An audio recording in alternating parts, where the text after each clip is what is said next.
All right, start streaming. Ooh, just dropped my mouse. We're live. What's up, everybody? Hope everyone's having a good one. For those of you that bared with me during that college basketball stream, my power cut out a few minutes into it, so I had to reboot and get back going. So sorry about that. Hopefully that doesn't happen here. I don't know what the hell that was, but we got Chris, Josh Lander, both on the show, going through 7 games. Not the most exciting slate of basketball games, but I do have some bets down, and things have been going well for me, having another good week, so hopefully that continues. Josh finally back from vacation. If you're wondering where the hell that guy's been, just taking off, not caring about the NBA. Nope. Just traipsing the countryside of New Zealand is what I was doing. You were in New Zealand? Didn't even know that. That's dope. Yeah, dude, it was sick. I'm not going to lie. I was like, look, the All-Star break is here. I've got a little time to play with. It came back, and I was like, let me take another week. Yeah, I mean, I'm probably going to take one of those. My late spring is the time for me, like early. Yeah, because baseball's coming, dude. I got to dive right into baseball. So that was my break, and now I'm just like, no break from here, Yep, let's grind. And we'll start off with Hornets at Wizards here. This line's now down to 2. I got in at the Hornets at 3. It's one of my smaller bets. I'm not absolutely crazy about it, but I'm going to put it up on the screen. I do have money down on it. I got the Hornets at +3. So, I mean, I said it last night in the video, but straight up, the Hornets defense is the best unit on the court in this game. Charlotte's been playing great defense recently, and there is some angles that you can find that do favor the Wizards in this matchup, but it's just not enough for me to lay points with Washington. And even if the Wizards come out and look like the better team for 2-3 quarters, I just have faith that they'll screw it up, because that's what the Wizards just seem to be repeatedly doing is giving basketball games away in the fourth quarter. Not to mention the Wizards. Remember how, if you rewind before the All-Star break, the Wizards were playing good defense against a 3-point shot? What happened to that, man? Because they're not. And if you're not defending jump shooters against the Hornets, then the Hornets can actually hurt you. They can make some shots from outside. Look, the Hornets are not a good basketball team, so that's why it's one of my smaller bets. But Hornets, Wizards, I mean, I'm getting points against the Washington Wizards, and I feel like that's a favorable spot to be in. Not to mention, this game's in D.C., and the Wizards at home all year have just been auto-fade material. So I'm going to ride with the Hornets, one of my smaller bets, but I'm on Charlotte. Actually, I don't even know what you guys are on. I know what Chris is on for a few games, but I don't think I know what he's on for this one. Chris? Got anything, Chris? Yeah, for sure. So Kyle, I think you're on the right side. I mean, it'd be crazy for me to try to talk you into playing Washington, right? I mean, a team that's 3-26 straight up at home and 9-20 against the spread at home. 16 straight losses. They're 0-8 straight up, 2-6 against the spread after the All-Star break. They are 6-2 to the over, and they've actually allowed 6 of their 8 opponents to go over their team total in that span. This is the 3rd time they've been favored this season, and guess what? They're 0-3 straight up and against the spread, losing by an average of 8 points. So it's only the you're 3rd definitely time. on the right. Yeah, only the 3rd time. 3rd time fourth. This will be the 4th time. They've been favored 3 times. Okay. They lost all 3. Didn't cover any of them. First leg of back-to-back for Charlotte here. They haven't been great, 7-24 straight up, but I do feel like they've been a better team more recently, and that's what really matters. Also, they're 7-2 to the under since the All-Star break. Their defense has been a lot better, so I do think the defense travels in this spot. I haven't bet Charlotte, and I was staring at the +3.5 that was offered on one of my sports books yesterday when this first came out, and I said, yeah, this has got to be Charlotte or nothing. So I probably will get there. I just haven't bet this one yet, and I'm cool with losing 1.5 here. So it'd be Charlotte or nothing for me. Also, real quick, trend-wise, I thought this was interesting and just wanted to share it with the audience.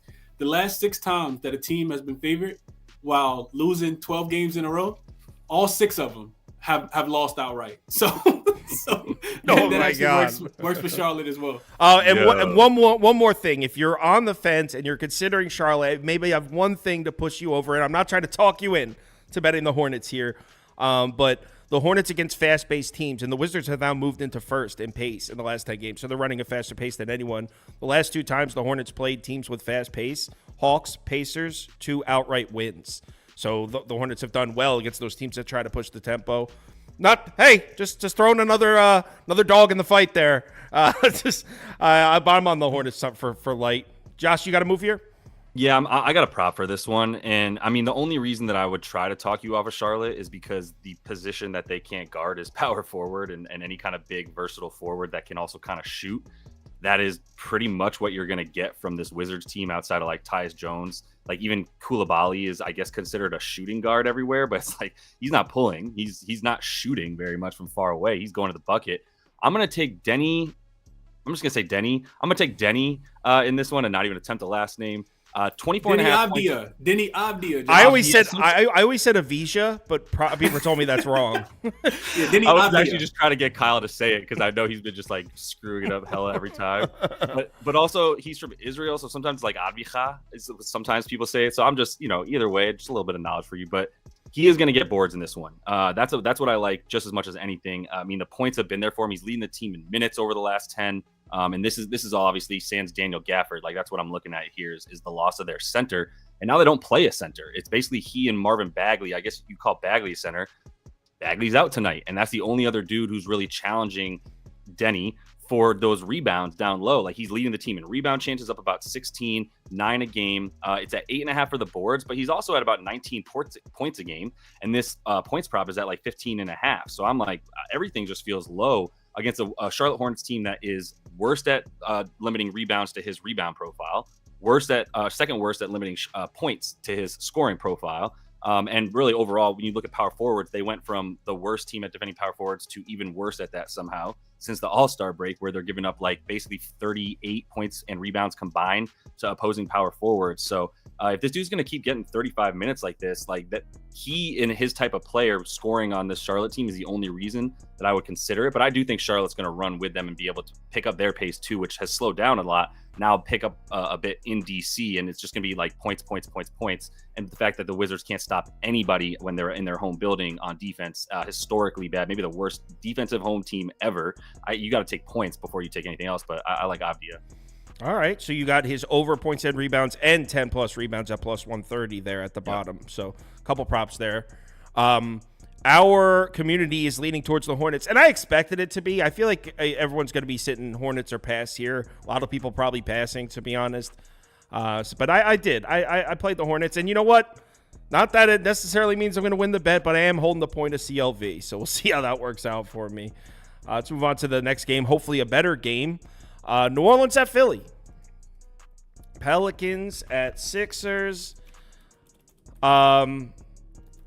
Look, I know that laying 7.5 points on the road, it better be, if I'm doing that, it better be with a team that I feel is an elite basketball team, because that's just a tough thing to do here, but I did it. I actually bet the Pelicans here. I laid the 7.5. Hell yeah. Dude, the Sixers are they're abysmal. And with no Maxey, I believe they moved to 0-6 now without Maxey. So yeah, 0-6 now without Maxey. And the numbers without him and Embiid on the floor, not to mention they're also missing Covington. They're also missing, they might not even have Batum tonight. So Philly is just decimated right now. But that wouldn't be enough for me to lay 7.5 on the road with the Pelicans team that I think is okay. I certainly don't think the Pelicans are a top 5 NBA team. But really what put me over is I also like the matchup on paper for the Pelicans. Philadelphia's defense at the basket recently, it was like, I don't have it in front of me, but it was like 26th frequency, 28th efficiency, meaning they're getting cooked at the rim, something New Orleans is very good at, especially when Zion's healthy, which he is. He's not. No injury designation for Zion. Zion Williamson should go off here. Should get whatever he wants at the basket. And that goes for the whole Pelicans team. Philadelphia, there's just nothing. The only positive angle I could find for Philly was they could probably score some buckets on New Orleans in the fast break. But what does Philadelphia's fast break even look like without Maxey? Is it even the same? I don't even think we can count on that. So everything on paper to me points towards a Pelicans blowout. So I did bet it. It's not one of my bigger bets, but I'm in on New Orleans here. I laid it, and I know Chris is with me on this. Yeah, same, Kyle. Like you said, it's really difficult to find, a lot of areas to want to back this Philly team, and I'm right there with you. I bet the Pelicans yesterday. I thought the line would come out and this line was actually active. I think maybe like 5:30 yesterday. I saw this line out, and it was at 6.5. It went up to all the way up to 9, and it's been bet back down. I guess sharp money coming in People not really trusting, the Pelicans to lay this type of number on the road, but I'm comfortable in my position as well. You got the Pelicans, they are just 7-1 against the spread on the road, but they're a plus 11. They've actually covered 3 of their last 4, 1-4 outright and covered 3. They're 3-0-1 against the spread in their last 4 games. And you talked about this Philly side already. With no Maxey, no bet for me.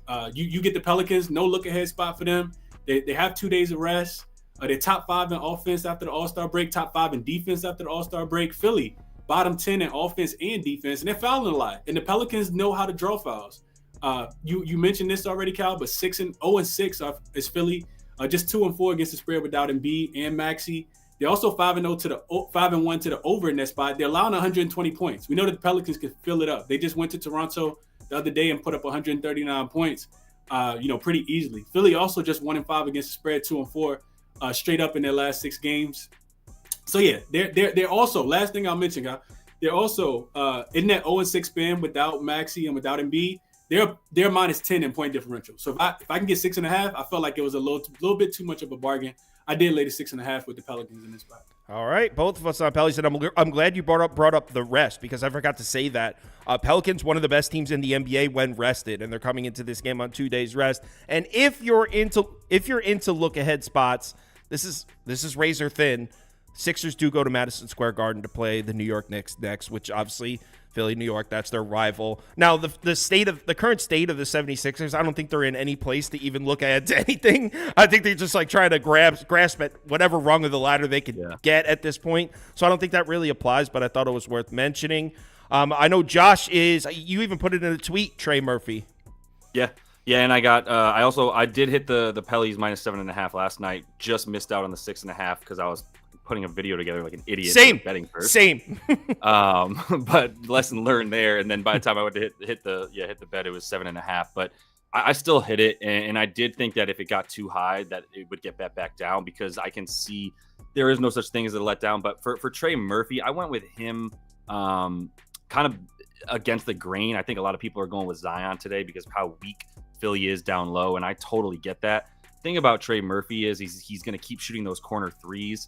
And the thing we've seen with Philly is they can't sell out on the 3-point line. So not only has their interior defense suffered a ton without probably the best interior player defensively in Joel, they also haven't been able to guard the 3-point line as well. They were one of the better teams defending the 3, but you don't have DeAnthony Melton. I'm not sure if you even mentioned him, Kyle. He's been out forever, and he's still going to be out tonight. I don't think he even has a timetable either. Exactly. Yeah, that's what I was saying in my video too. Is like, this is not looking good for their best perimeter defender. You hate to see it. Fact that what's that? You hate to see it. Oh, poor Philadelphia. I do, man. I hate to see it for all these guys. Like, I mean, I hate Philadelphia, the city. So I'm saying, no, you hate to see it.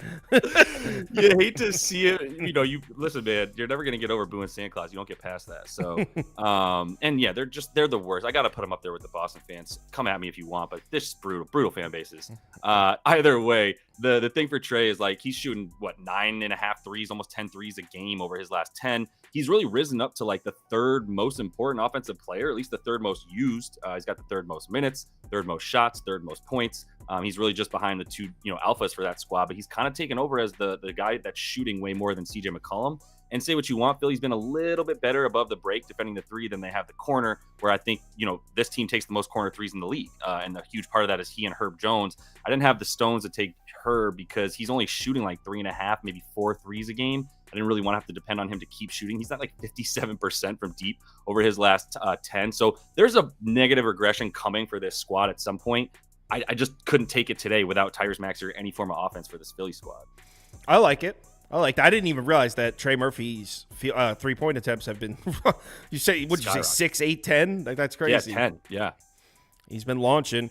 5 from the corner. I am a little worried about this, though. The poll, and this is kind of what I feel about this game, 76% to 15%. So everyone is betting New Orleans. In fact, someone in the chat was like, I'm on Philly at plus 7.5. I wanted to give him a pound. Be like, yeah, nice job, man. I respect it. I couldn't find a way to get there. That's the kind of bets I like to place too, but I couldn't find a way to get there in this one. So, yeah, I'm on New Orleans. Well, the only thing I will say, Kyle Lowry, he might be a good bet for 5.5 assists. And if he does come in and kind of just do random Kyle Lowry crap that is annoying to most people unless you're on his team, that could be the way that they also kind of come back. Random Kyle Lowry crap, you called it. Offensive fouls, the little Chris Paul stuff, you know? Yep, the Kyle Lowry crap was a perfect just to way add to to your describe thing, it. you said 8-3 are the Pellies against the spread when they have 2 to 3 days rest this season, winning by 11 points a game. Yeah, so they've been very good when rested. Let's move on to the next game. Orlando at New York. Here we go. All right, which one of you guys wants to start on this one? Am I the only one taking? Am I against you guys in this one, or do you guys have a bet? I'm on the total, so okay. No, I am taking the Magic -1.5. Okay. Like I just can't get away from it. I know the way that bet just tanks is if like DiVincenzo makes one of his 19 threes that he shoots in this game, right? That would be how it really nukes us. Is like they keep hitting threes, and that's really it. But Orlando's defense has been the best. Their offense has been one of the best. And their effective field goal percentage is really high. The only way that this Knicks team has been able to like do anything in this one in terms of like sticking around in games and you know, even keeping it close without Jalen Brunson and everybody who's out, as we know, is really like the ability for them to just like defend the 3-point line and like try to keep you out of the paint. And they're not keeping anybody out of the paint. Hartenstein still has a minutes restriction, which means Jericho Sims is going to be in there. And for all you wondering why, when you see this dude who looks like Tarzan but plays like Jane, that's why, right? Like he might look like the dude. You're like, this has to be the best shot blocker in the history of the game. Look at the size of this man. Nope, he is terrible defense. And that's a huge reason for why their rim frequency and rim defensive frequency and field goal percentage has just plummeted. I'm sorry. I mean, I love this squad forever in my heart, but like when Jericho Sims is getting 25 minutes, I got to bet against him. It's tough. Poor Jericho. I know. Well, Chris is with you on that. Chris, you have Orlando money line, right? Orlando on the money line. Yeah, me and Josh, I couldn't get over Josh comparing them to Tarzan and Jane in the same sentence, but that's another story. Yeah, I'm on the Magic here. Understanding that if Brunson gets ruled in, this line is going to flip, which is why I just took the money line, because I think Orlando wins, no matter if he plays or not. We talked about this one a little bit in the comments before we started here, Cal. But Wendell Carter Jr., he did go through shoot around. He is listed as questionable as well for the Orlando Magic. And Orlando, not in the greatest spot. This is a third game in 4 nights and a fourth game in 6 nights for them versus a rested, New York Knicks team. They do have 2 days of rest here. But Orlando, one of those teams, Cal, they remind me a lot of like the Oklahoma City Thunder last year, right? Where it's like, do I go ahead and start betting them now? Or, are they going to fade when I bet them, right? And they haven't, right? 8-2 straight up, 7-3 against the spread in their last 10, 5 straight wins and 5 straight covers. They're a young team, so I expect them to be able to, get up for a game like this, even on a 3rd and 4, and a 4th and 6th. It's the last game of a 3-game road trip. They are just 3-6 straight up, 3-5-1 against the spread in road games with a 3-point spread either way. So these tightly contested games. However, they're also 11-4 straight up, 14-1 against the spread when they're playing in a game in the 4th day in 6 spots. If that's the spot for them, 4th game in 6 nights, they're 11-4 straight up, 14-1 against the number. And the Knicks, they've just been awful. 3-7 straight up, 2-8 against the spread in their last 10 games, 1-5 against the spread in their last 6.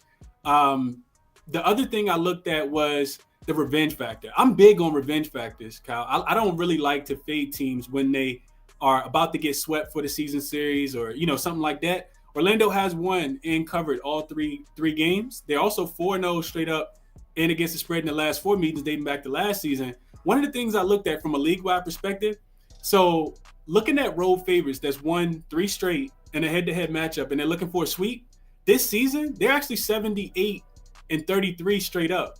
That's 70.3% on the money line, 69.6% since 2021. I also looked at the reverse of that. So if you add in that the home dog is in a triple revenge spot and they have the rest advantage, this season, 1-12 straight up, 3-10 against the spread. Shit. So it does not fade well. Also looking at the X's and O's, Knicks 30th in rim frequency. Orlando should be able to get whatever it is that they want in the paint. We know that that's where they like to attack the most. Knicks offense also attempting just the 6th most above the break threes post All-Star break and shooting just 34.5%. Which is bottom 10. Orlando is actually 10th and above the break attempts, limiting opponents to just 35%, which is right outside of the top 10. So if the Knicks get into this, jump shot shooting type offense that they've been playing, I like the Magic here. Just like I said, on the money line, understanding that if Brunson gets ruled in, they probably will flip back to the flavor. All right. That was a very compelling speech, gentlemen, both of you. Now, all right. So first, let me show you what I bet. What I actually have money down right now is I took the under. I actually got it at 205.5, actually. So if Prop Beaver made this graphic at 204, that means it moves a 1.5 after I posted my ticket, which is crazy. So this number's on the drop. Very simple. As far as pace of play in the NBA in the last 10 games, you're looking at 29th and 30th, the two slowest paced teams in the NBA. If that's not a reason to bet the under, I don't know what is. Market clearly pushing the number down agrees with me. So I have a few dollars on the under. That being said, I think it's the Knicks night tonight, guys. I think it's the Knicks night. And so I'm going to put a little Knicks. I'm going to put a little Knicks here on top of my under. I didn't bet this. Because if you guys subscribe to the channel, you know I don't bet on Knicks games. They're like my team I'm most likely to pass on because they're my favorite team. I fade them all the time. So if you're thinking, I'm just betting them, I fade the Knicks all the time, probably more than I bet them. I think this is the Knicks night here, and I want to bring up a graphic. So let me move this to the bottom of the screen here. If we look here, this is the last 10 games, and I want you to look at the very bottom column here. SOS is obviously strength of schedule. Orlando, dead last. Easiest schedule in the NBA compared to 10th for the Knicks. So that's a nice little angle there that this is a Magic team that's going to be overvalued. Any team, and that's not a dig at the Magic, any team in the NBA, if you played the easiest schedule in the NBA over a 10-game stretch, you're going to be overvalued just by default. Meanwhile, the Knicks have played a tougher schedule. So that always is, like, whenever I see that, before I even start looking at anything else, I'm like, I want to get on the other side. And then the line is kind of telling me I should bet the Knicks too. I mean, because stinky, exactly. It's like, why? What really? The Magic have been this 3.5, 4.5. Exactly. Yeah. So I didn't bet this. I'm not. If you guys are betting Orlando, you guys in the comments betting Orlando, I'm not going to sit here and tell you to cash out. I'm just saying I think it's the Knicks night tonight. So, yeah, I think the Knicks do win, but I feel comfortable on my under. It's not one of my bigger bets, but I put a few dollars on the under. I think the chat's with you, too, dude. I was going to ask if you put something out for the Knicks because it seems like your people are riding. I said Knicks or pass in the video last night. Oh, okay. You know what it reminds me of is last night I bet the Heat, but if you guys watched the show, I was like, guys, I got a feeling this is Dallas night. I think they're going to show up. I was with you. I was with you there as well, Kyle. The other thing, I question for you, Kyle, and I want your thoughts as well, Josh. So in these Knicks games, Brunson has missed the last two, right? He missed the game against the Hawks and he missed the game against the Cavs, and both of those totals dropped throughout the day. I think that, and this is my thought. I want you guys' thoughts. That Brunson probably won't play. I'm thinking Brunson. I know he practiced yesterday. Thibodeau said that he has no idea where he would be on the injury report, which I knew he would be listed as questionable. Said he went through most of the practice yesterday. I think that there's some correlation between the money coming in on the under, because I think the last game actually went over a couple weeks ago when Orlando did beat the Knicks in Madison Square Garden. I think Brunson could potentially not play in this one. What do you guys think about that? Yeah, I'm going with the contention that he might not. I really have no lean on it either way. But I think the Knicks could win the game without him either way. I think it's going to be the Knicks night for all it's. I like betting the Knicks when everyone's like, oh, they should lose this game. That's when you bet the Knicks. When you start getting them in situations where they should win. That's what we think about the Heat is like, well, the Heat are 4.5. There's no way they should win this game. No Tyler Hero. The Mavs are. But I thought that line was disgusting though. I thought it should have been a pick 'em. It was gross. It was gross. I think the thing that keeps you from just saying like, yo, Brunson's not playing because he shouldn't. And as a Knicks fan, I don't want him to. Like, I don't need to win this game on March 8th against the Magic and sacrifice hit. Like, it's a lower leg thing that like could just get pulled, whatever. But then again, Tom Thibodeau just grinds his players into dust. So if any coach is going to play a dude too soon, right, it's going to be Jalen Brunson. We see him out there for 41 minutes tonight. That wouldn't shock me. So it's still like 50-50 to me. But I would say if the total keeps getting pushed down, I feel like people think he's not playing, to be honest. But if he does, like, and you're the Magic, I would just kind of like not sell out against him. Just make sure he can't find open shooters, and then they're probably fine. You know? Right. Someone said you can't fade the Knicks on Spike Lee night.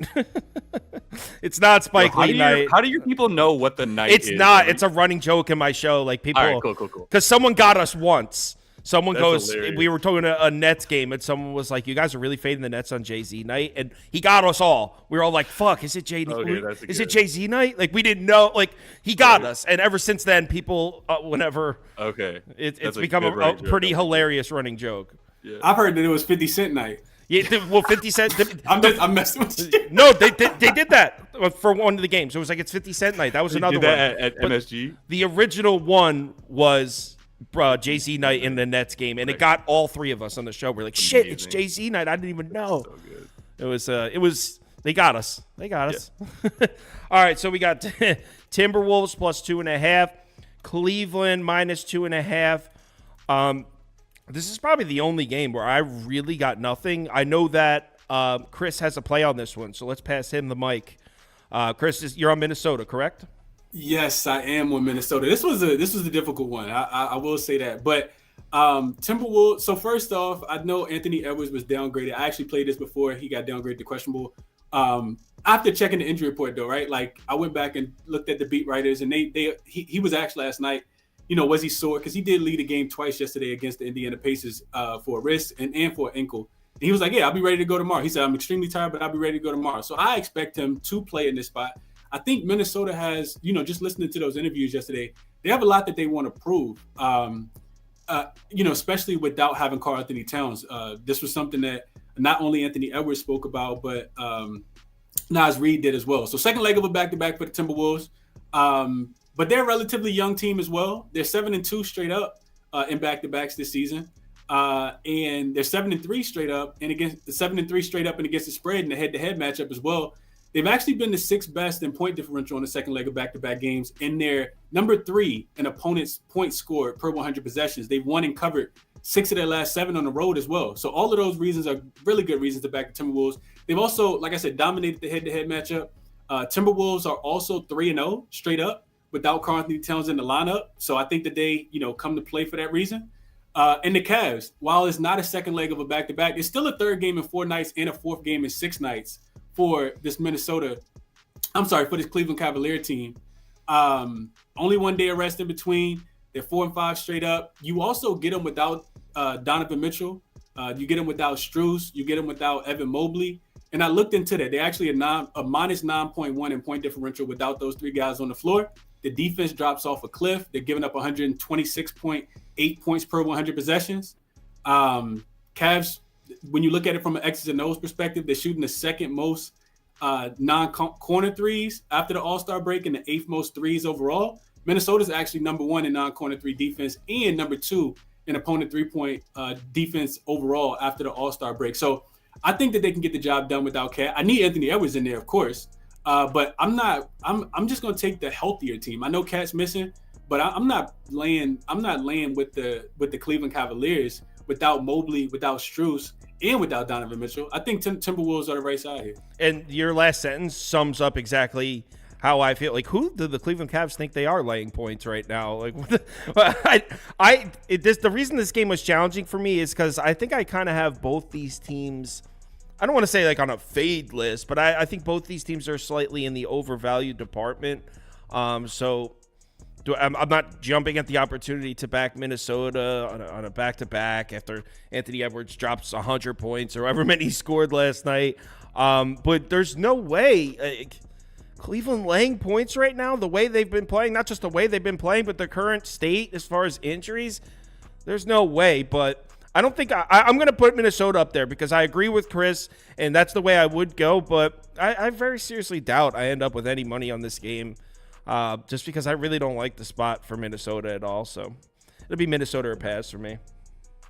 Yeah, I would just say I didn't put this in there. The only thing I was looking at, and I might still play it, DeJounte Murray got up to 23.5 points, and I was ready to go under, and then it got back down like before I could even blink. It was at 22.5 again. Maybe I just got a quick incorrect line. But like I think it's too many against this Memphis. Sorry, I'm in the wrong game, dude. Yeah, I was gonna say DeJounte Murray. Like you had me, dude. I just started going into Memphis, Atlanta because I was just looking at it again, and I was in my own world. Pass on this game. Let's move it along. I thought it was like some late season trade that couldn't be possible. Until I went to look at the teams again, I was like, wait, where's Memphis in this graphic? Oh, right, they're not playing this game. Got it. Like, oh, DeJounte Murray. All right. I'm sober, dude. I swear to God. All right. So let's go to the next game. And you know what, Chris, why don't you start us off here? I'm going to go out on a limb and saying he's betting something DeJounte Murray related. You want me to go? Yeah, go ahead, man. You already started. Yeah, all right. I'm going to go ahead and take an under on DeJounte Murray. Because, basically, it just comes down to, like, this is too many. I know his usage is going to jump up. I didn't give this to Prop Beaver either, so, like, definitely. Oh, there's no graphic? Okay. Yeah, no. I just kind of came in late and was like, that's what I was looking at for a minute, too, since I knew I had absolutely zilch for that Minnesota game, because I don't even know which way to lean, honestly. I didn't even really spend too much time on it. But for Murray, I do think if you can still find 23.5 points, take the under there. 22.5 is also playable for real. I know this dude's going to take a bunch of shots, but the types of shots that he needs to take are the ones that Vince Williams is going to be able to stop him on. He's basically been like let's call him like top 15 defender at his position, top 10 position since he started getting those minutes for this team. And he's going to get those minutes once again, about 35 of them. So he'll be out there for pretty much the whole time that Murray is playing. And Murray relies on drives to the basket. That's the only place that Memphis is going to continue to be really good at defensively. I mean, they've been pretty good consistently, especially guarding the other team's best player. That's a lot of stuff that I keep looking at too. When you have a dude who, he's playing without Jalen Johnson, playing without Trae Young, that's all hyper relevant here. Especially without Jalen Johnson, you're like, okay, everything's going to go up for him because now there's really no other dude. It's just he and Bogdanovich. But at the same time, like the way that he needs to score is the way that Memphis stops teams. The way Bogey scores is going to be a little bit more available, like catch and shoot, because Memphis does like to double team on ball handlers and pick and rolls and stuff like that. They continue to just play really, really aggressive, high pressure defense because Jaren Jackson Jr. has been really good down low in terms of deterring guys from getting all the way to the rim. So I would lean honestly Memphis before I ever looked at Atlanta. Like you definitely wouldn't. I wouldn't take your money and bet on Atlanta with it if you wanted me to. I would just go ahead and keep hitting Memphis. But either way, I think Murray to go under is my favorite play in this one. I actually would lean Atlanta in this one, but that's not what I bet. But I'll put it up first because this is the way I would go here is lay the points with the Hawks. I know it's disgusting. But I actually like the way they match up. What I actually bet, and I don't even know if this line is still here because I bet this last night. Actually, no, you could still get it. It's actually an even better price. So I took Memphis team total under. And it's crazy taking a team total under against the Hawks. But actually, the Hawks defense hasn't been as bad as you think. And in fact, it's actually a good matchup against this Memphis offense, which is just terrible. All right, so there are two. Well, first we'll start off with what's the biggest weakness of the Hawks defense? Defending in transition. They're terrible trying to stop the fast break. Memphis doesn't run a fast break. They're awful at it. So that's just when we start off. The weakest part of the Hawks defense, Memphis is not really the team to exploit it. Number two, where does Memphis take all their shots from offensively? Two zones, the above the break three and the short mid-range shot. They're top 5 in frequency from both those zones. Happen to be two zones that the Hawks defend pretty well. Actually, you would be surprised to see the Hawks defensive numbers against the three-point shot above the break recently. They look pretty good. I think they're like 8th in efficiency against that shot. Not to mention, I mean, we've all had some fun. I'm sure we've all made some money betting this Grizzlies team, but that's just short. We're talking about plus 2.5. We're talking about borderline winning the game at this point. And this Hawks team, yeah, they're disgustingly injured, and it's tough on paper to look at, but they seem to be playing with some energy. I don't know. Sometimes like the right injury could get the team like clicking, I guess you could say. Kind of seemed to happen with the Hawks. They're not playing bad basketball, so I'm putting my faith in the Hawks defense here. And I don't think there's going to be many fast breaks from Memphis at all. So I would also lead towards the full game total under at 215.5 as well. Chris, you got anything from me? I didn't see anything from you on this one. Not much. I'll just add. I agree with you, Kyle. It's really disgusting to lay points with Atlanta. But that's the only way I would play it in this one. I have that love-hate, more of a hate relationship with the Atlanta Hawks. Almost, Kyle, you talk about like how San Antonio's that team you just can't figure out. I bet Atlanta when they were in Brooklyn. I thought that they were the better team, and they lost both games. I lost that one too. And then I said, you know what? Like coming back home, you got to play them against Cleveland because Cleveland's in a really bad spot, and I didn't bet them. And of course they won. Yep. So I'm definitely not betting them today so they can lose to Memphis and make me look like an idiot. But that's the only way I would look at this spot.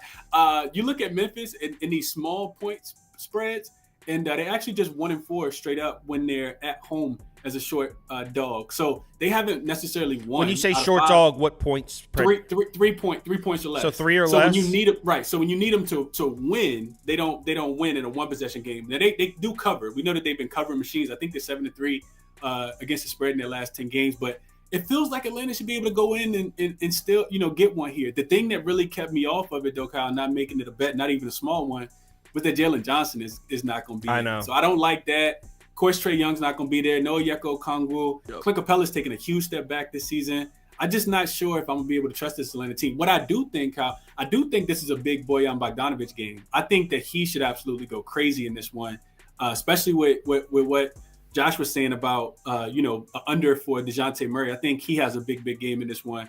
So I'd be looking at his props, but not anything official, though. I like Bogdanovic, but whenever I back the Hawks, he never seems to show up for me. It's one of those guys. He's one of those guys, and then he's the opposite of Niang. Bro, Niang is Peja Stojakovic when I bet against him. Dude just doesn't know how to miss when I bet against whatever team he's on. He's got to be shooting 96% from 3 when I fade him. We gotta get an app that tracks that. Oh man, he is just like a killer. It's gotten to the point where like I check when like the trade deadline. I'm like, what? I need to know what team this guy's on before I place any bets. So funny. It's like a landmine I'm trying to avoid. All right, Miami on the road at Oklahoma City. Heat. I think this line is at 8.5 now. Thunder at home. Heat obviously on a back-to-back. This Miami team just fell short of the cover last night, and I don't know if anyone watched the end of that game. I did. Butler had the layup.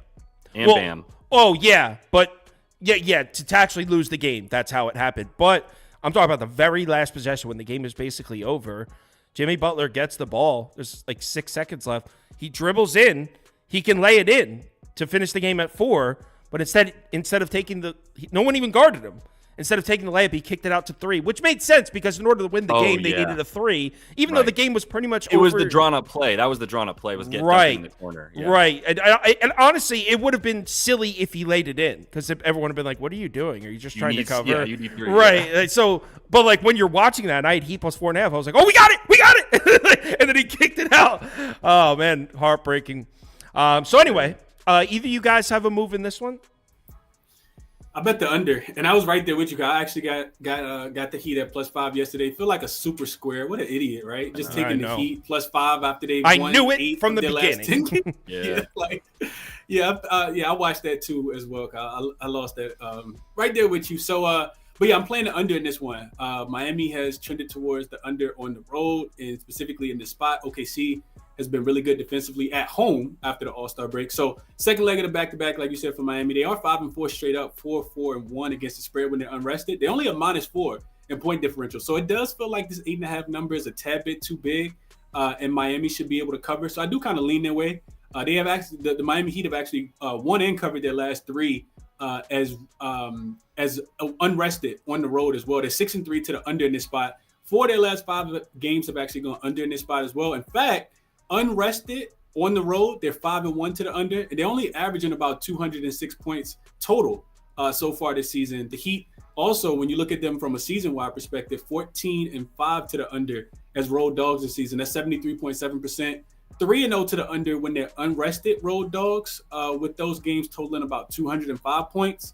So yeah, I think OKC can play some defense as well, and slow down this Miami team that's a little short-handed. And I think Miami ultimately dictates the pace in this one. But just because Spoelstra, typically coaches laps around teams and plays at his pace, that we should have bet the under yesterday, Kyle, thinking that Dallas was, going to be motivated and play a little bit defense because we would have cashed pretty easily. And I think that's something that we see in this one as well. I look for Miami to, kind of take control of the pace of this game. And I do think that they cover as well. I didn't play it. But if I had to play it, I would be taking them plus the 8.5. And I think the better play here is the under. So give me the under 224.5. Well, yeah, to play on what you just said, there's not many defenses that have the potential to take away the fast break from Oklahoma City. Miami's certainly one of them. So, Josh, do you have a move on this one? I didn't. This is one of the 2 games I didn't touch. But honestly, like the thing that scares me about the playing the Heat, even the under, honestly, is just that if OKC gets out. I mean, like you said, if they stop the fast break, then it's not nearly as big of a fear. It's just that's the fear, is that OKC is able to just like get them, whoop them. And, by the third quarter or so, they've already got like, in the middle of the third quarter, we're looking at them with like 85, 90 points. Like I could see them dropping like 120, 121. And then it's just a matter of like, do the Heat come along? Because it might just be a complete butt whooping at that point. But that's the only read that I have on the game. And it wasn't strong enough for me to put a bet down. I did put a bet down. I am on the Miami Heat, and I'm almost a little puzzled here because it's one thing to be like, oh, I don't really understand the line, but at the same time, everyone's betting Oklahoma City. So they're just playing the market. Everyone's betting the Thunder here. What exactly am I missing? I mean, you could probably make the argument that in the last month, the Heat have been better than the Thunder. They've been one of the best teams in the NBA, and then one loss in the last couple of minutes on the road against a desperate Dallas team, and all of a sudden we're like, oh, they suck. Lay 10 points to them. Like, what? Have we just forgotten that this is probably the best defense in the NBA? On a back-to-back, we're going to lay damn near double digits to this team? Just sounds crazy to me. Look, I'm not in love with the spot. I completely get why it's a favorable spot for Oklahoma City. Just look at this number. 8.5. I got it at 9. I got Miami at +9.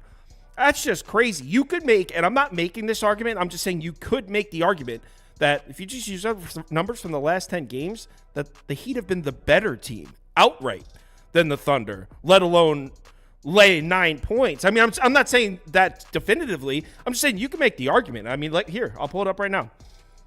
Overall efficiency numbers, last 10 games. OKC 3rd, Miami 6th. Defensively, 8th to 10th. Offensively, 2nd to 8th. I mean, Miami's been one of the best teams in the NBA for a while now.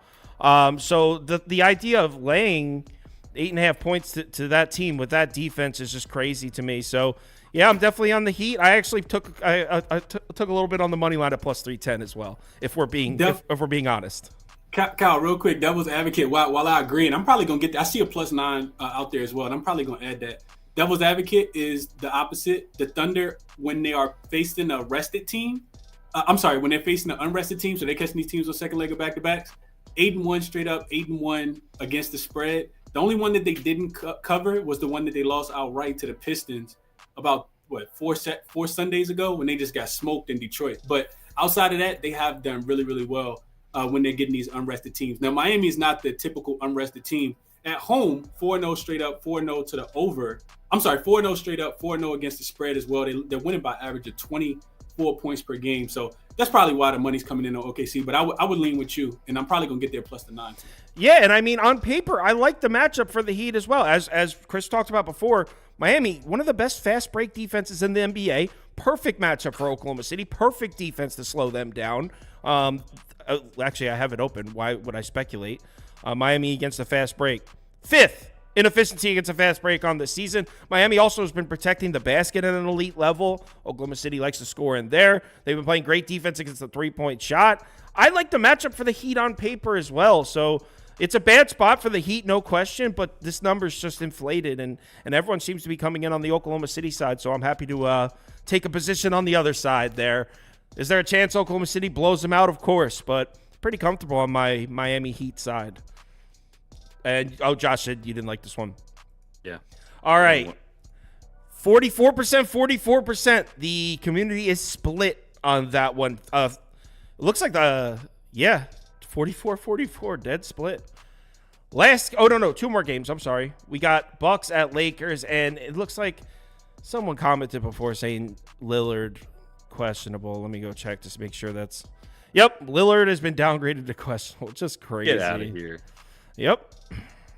Unreal. I thought that this would get.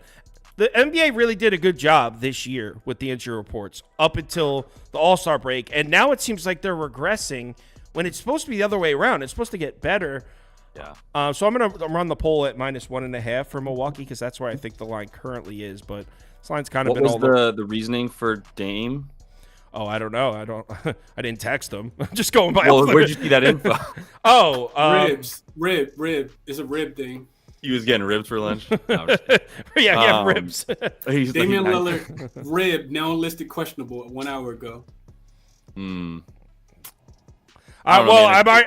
So I'll go first because I'm already in. I bought in on the Bucks. I got the money line to pick them. I don't. If you guys know me, you know I don't buy out of bets. So it's been fortunate. It's been favorable to do that for me this year. Yes, sometimes you get on the losing end of things. It just happened to me with the Sixers the other night.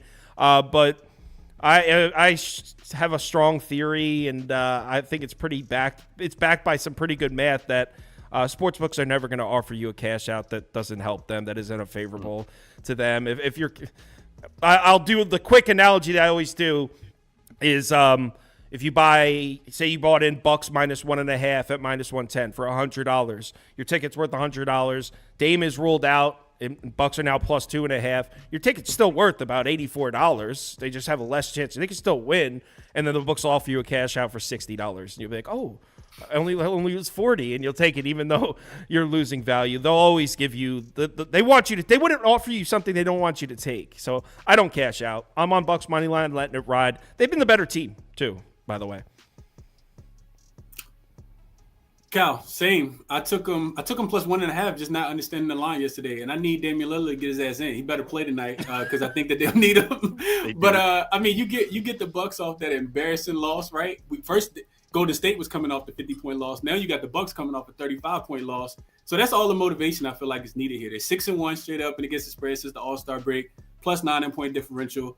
Even after that 35-point loss, Milwaukee's also been just light years better offensively throughout the season. And that's the only thing that the Lakers have actually been doing well at is scoring the basketball. Since the All-Star break, Milwaukee's third in opponent scoring as far as, points scored per 100 possessions, allowing just 106.9 per 100 possessions. They're sixth in opponent effective field goal percentage in that time, second in limited offensive rebounds, and they're fouling at the second lowest rate. Their defense, I think, should win the game for them. And the Lakers, although they are 5-1 straight up and against the spread in home games off a home loss, which I feel like this is where you've been making money with them, Kyle, because when everybody wants to fade the Lakers, you typically buy on them. Right. But like I said, so 5-1 straight up and against the spread in this spot specifically, they've just been so bad defensively since the All-Star break. So that was a big part of the reasoning.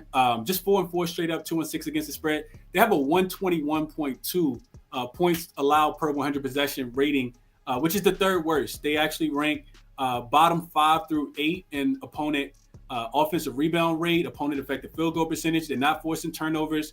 And the one thing that really feels like they've had a really good chance to do is get to the free throw line. And Milwaukee's actually allowing the third fewest trips to the charity stripe since the All-Star break as well.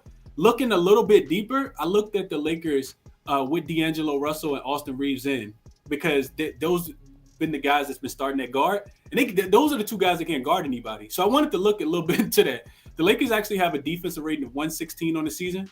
But with D'Angelo Russell and Austin Reeves on the floor, it actually drops to 120.8, which is how many points they're giving up per 100 possessions.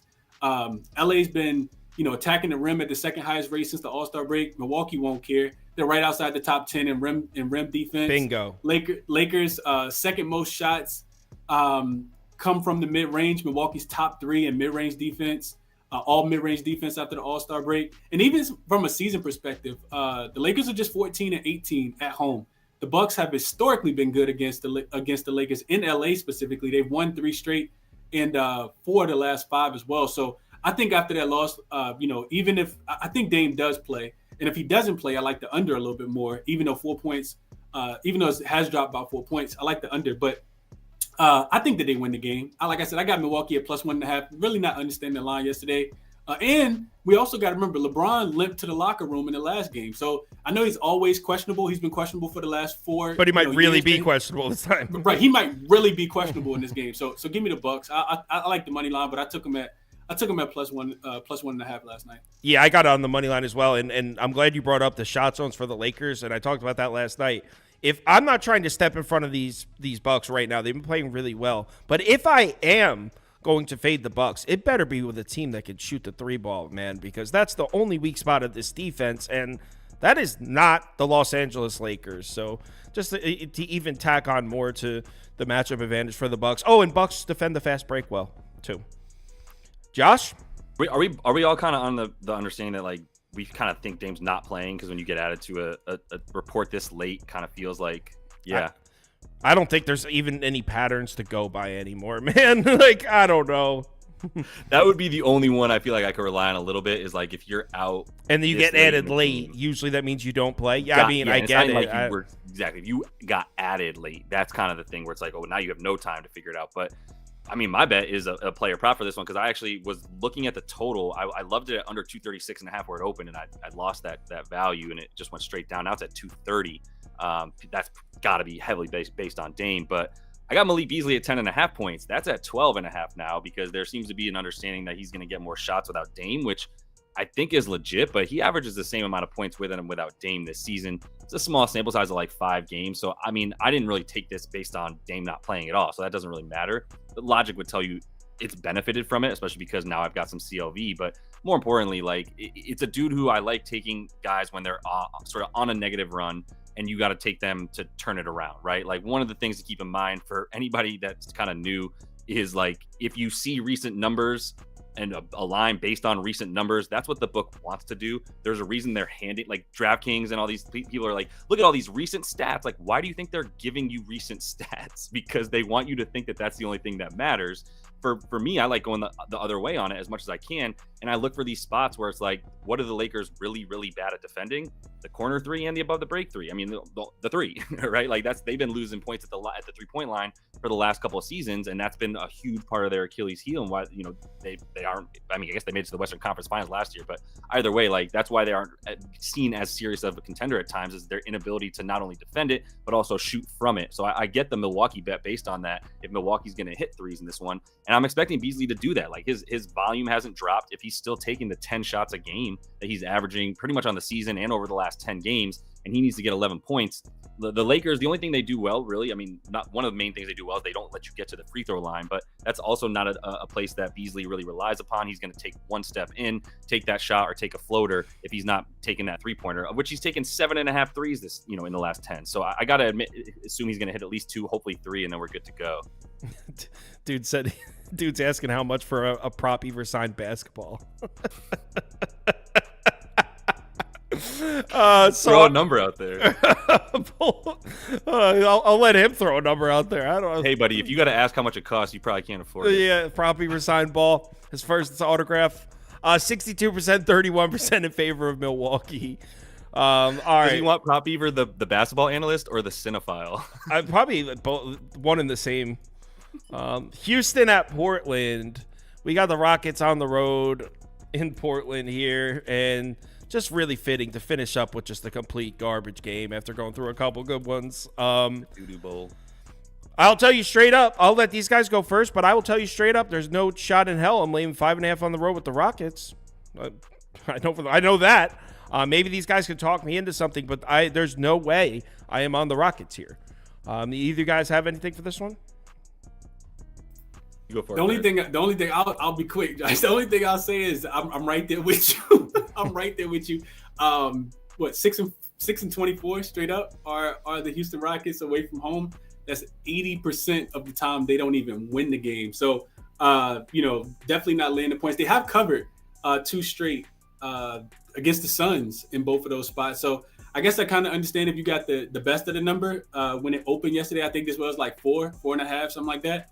But yeah, multiple possessions, like 3 of them, absolutely not. No way I could do that. And I'm not buying on the Blazers either. Neither one of these teams, are bio on potential in my opinion. And I think we still got to wait on the injury report for the Portland side. I'm not sure if they've confirmed who will be in. I know a couple of guys are out, but I think Jeremy Grant is still listed as questionable. And of course, he means a lot. Even though he's not great, he's great for this team as far as the offensive production that they have. So if he doesn't play, maybe you look towards the under, but not anything official for me at all. Yeah, I'll put a Portland graphic up under my face, but no shot on bet. Oh, it looks like we got a Şengün graphic here, which means Lander's got a bet for us. Why don't we let him talk?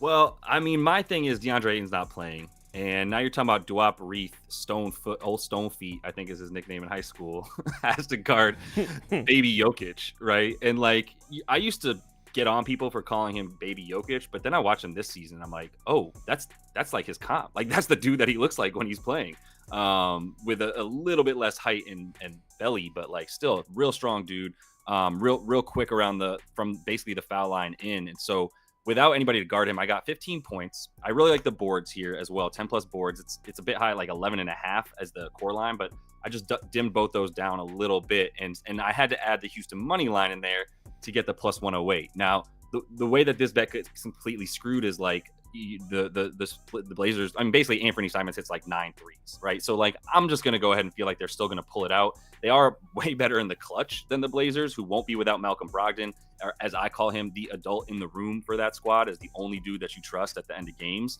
So without him in there, if Jeremy Grant is in there and decides he's going to have one of his random 40-point games, that's the other way that this gets messed up. He is questionable. Everybody else is questionable or not playing. Scoot's probably not playing right. Ayton is doubtful. We already know Brian is not in. So Shaedon Sharp still out, all that stuff, right? Yep. Like the real NBA players on the Portland Trail Blazers, of which there are a few, they're not playing. And so with Simons is out there. Simons is out there, and he's gonna have to. That's why I think his 3 prop is at 4.5, because he's gonna be taking like 12 of them, and that makes perfect sense. So like, do what you will with that. But this Houston defense is gonna, if they're smart at all, which Ime Udoka is smart, just blitz the crap out of Simons. And that's it. That's their options, right? And the place that this team has been the weakest in terms of the Blazers is down low, even when Ayton is in there, giving up the 6th most points to centers, giving up the 8th most rebounds to the position as well. They were actually even much better in the last 7. They've been even worse at limiting rebounds to centers with Ayton in and out of the lineup. So yeah, there's just these are like really dumbed down lines to get me to a nice plus 108. The one that scares me more than anything here is obviously Houston winning this game if they don't decide to come out and play, or at least if they decide to come out and play the way they have been on the road, then yeah, like I got nothing for you. But I think it's a lot more likely that they, the things that need to happen for them to lose don't happen. So Şengün, baby Jokic. And I think Andy said it best right here. So this is the 1-800-GAMBLER game of the night. This is a rough one. And it's a perfect one to finish off on. The community definitely leaning towards Rockets, though. It looks like 55%, 45%, 31%. So community leaning towards the Rockets. Not much there. Let's get the community parlay going, shall we? See if we can get a hit here. How are those doing while I was gone? I was just about to ask the same thing. I saw Ski and Ronald on earlier this week. They one of those guys hit? Ski hit again. Ski's batting 750. Again. God. The community always hits for Ski. Is he getting those like minus 126? He got a couple chalky ones, but he did hit like a nice plus 588 or something. Okay. But he's been getting he hit on a few chalky ones. Ronald, poor Ronald, man. Whenever UCapper's on, the community puts like a plus 1800 one out. They screw him over every time. Worth it though. He's still gonna have the best wins if he's over though. He's still searching for his first win. Yeah. Yeah, well, let's go, community. We need a good one today. Let's do it. He's funny as hell. He's like, the community just hates me. All right. So, first legs to vote on: Hornets, Pelicans, Magic, T-Wolves. You guys want to tell where they can check out your stuff if there's some viewers that have never seen you guys before? Both these guys have YouTube channels. Chris actually has a Twitter show. Go ahead. Whoever wants to go first, tell them where to find your stuff. Yeah, go ahead, Chris. Yeah, at Crispy Capping 2 P's 2 Ends over on YouTube and on Twitter. I've been trying to do a morning show or either a late night show as well, trying to get ahead, especially now that we have so much data on these teams. So trying to get ahead of these earlier lines, doing, like I said, either a morning show or a late night show as well. And then I do a show at 5 p.m. Eastern time, Monday through Friday. Weekends, I'm trying to do shows as well. And also streaming over on YouTube, on X or Twitter as well, at Crispy Capping 2 P's 2 Ends. So that's where you can find all my work. Cool. Josh? Yeah, similar story at Land Your Bets on YouTube. And that's really a nighttime show and then a next day afternoon show as well. So like nighttime projections and some early looks at bets and lines. And then the next day is usually a lot more of the player props coming out at about 3 p.m. Eastern so that we can get those actual player prop lines up, before we want to make those bets. So cool. Yeah, make sure to check these guys out. They both do a good job. The people I have on, if I have on, that's me vouching for them that I've checked them out and they do a good job. That's why I keep asking them to come back. So the first line is Pelicans money line. So we're starting off chalky, which could be a good thing, honestly. With kind of a weird night, I'm not mad at some chalk. This would be a bad loss for the Pellies. Let me be very clear. Yeah, it would be disgusting. And it would be so Pellies of them to lose. So second place was Hornets money line. So if you bet for Charlotte, you will get another chance to vote on that. So the community liked the Hawks. The community liked Heat, Thunder. Definitely they like the Thunder, and I think Thunder money line is going to be on this. Bucks, though, they definitely like the Bucks, and then they definitely like the Rockets. All right, what's the second leg of this parlay, community?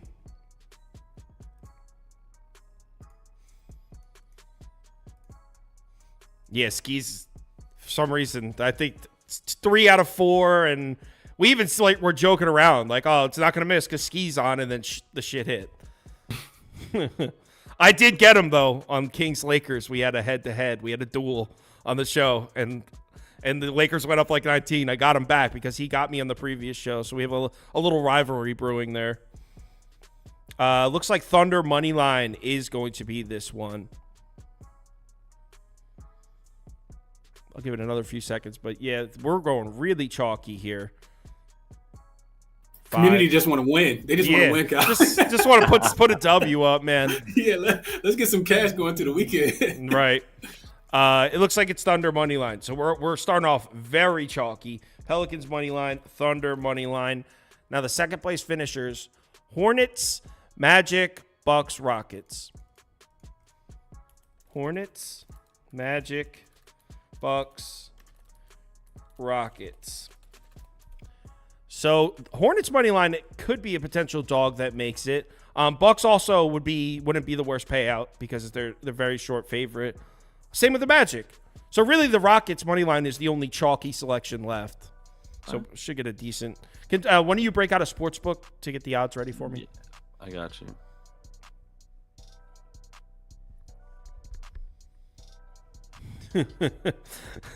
He said RC will be born in the depths, fire tested and held up when we finally hit the plus 1,323,000 parlay. Yeah, that'll be the epic hit when it finally does. Or maybe you guys could just hook him up with a chalky one his next time on. Starting to feel bad. will you rattle them off again real quick for me? What you have so far? It's so far it's Pelicans and Thunder, and you could put Bucks on there because Bucks are definitely going to win. As far as the last one, I'm going to give it 5 more seconds. 5, 4, 3, 2, 1. Oh, there he is. Yo, Ronald's in the Ronald's in the chat. Oh yeah, we weren't talking about your bets though. We were talking about how the community never hits for you. It's Bucks and Magic. So Pelicans, Thunder, Bucks, Magic for a total of Pelicans, Thunder, Bucks. I'm going to say 418. On Damn, spot on. What did I nail it? FanDuel. Hold up. 438. FanDuel. You got 438, Josh? Oh, I took the over. My bad. Oh my god, I'm an idiot. I've been putting the totals in. I thought I was doing the money line. I got Hold on, 438. 26, but 320. Pelicans, Thunder, Bucks, Magic. Yep, and Bucks. We got plus 438 on FanDuel. Let me add the last one. The last one. I almost nailed it. Magic. That's how you know I need to take some time off, and I've been looking at these. You definitely need to take some time Yo, off. Too much. Yeah, plus 460. That's sick. That almost nailed that. It's better off on the dome. DraftKings. Plus 460. Give it plus 460 on DraftKings. Yeah. Oh yeah, we want that. You need the value. Yeah. Yeah, we could use it. Watch. Ronald jumps in the chat just to see the community parlay, and he's gonna watch it hit. That's good. Sprinkle some juju on it. All right. So the community parlay tonight: Pelicans money line, Thunder money line, Bucks money line, Magic money line for plus 460. Thanks guys for coming on. We'll get you guys both on back on next week. College basketball show tomorrow at 10:30. We're going through 20 games. It's a loaded. College basketball fans out there, tomorrow is probably the best day of the year. It's loaded. So we'll be on 10:30 Eastern time. Yeah, let's get this weekend started right. Remember to bet responsibly. Make sure you follow both these guys on Twitter. We appreciate them taking their time to come check us out. So talk to you guys later.